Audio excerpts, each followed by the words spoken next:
I think pagod na siya. Are you tired? Gusto niya ng ube halaya. Are you tired? I'm tired, but I will work for this ube halaya.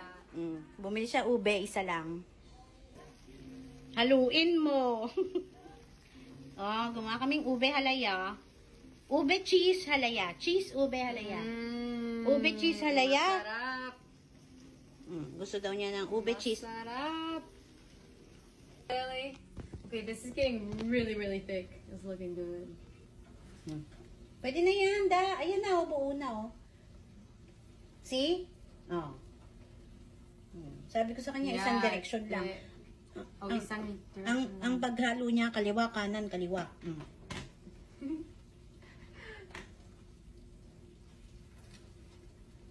So, ganda naman talaga yan. Okay na. Yung cheese gano'n lang. Yeah. Sarap. Tapos na? I guess. Oh, you want more thicker? Palamig ka kayo. Hindi ko na. Sarap. Where will you put it? Not here again? The bowl. The bowl. Yung bowl. Try it.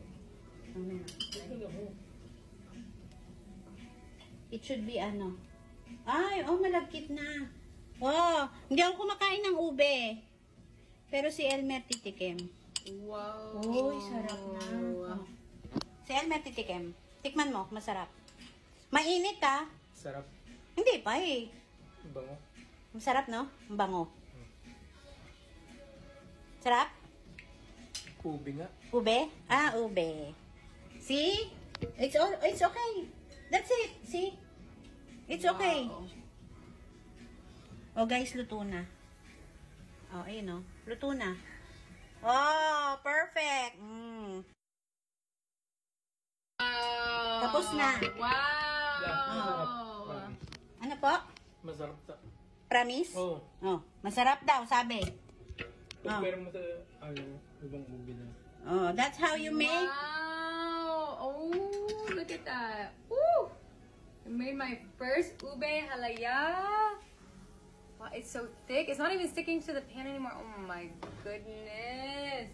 Tuwan-tuwa Look siya. at that. It's getting real thick. Ooh. Lipat mo dito sa lalagyan. Okay, time to try it. No! You have to put it here first. In the lalagyan. Luto na. It's not purple, ha? Because we didn't use the food coloring. Ah, okay. This is a natural ube. Ang natural. She's a natural girly. Luto na. So here is what my ube halaya looks like. It's not as purple as what you usually see because I didn't use food coloring. I'm going on natural.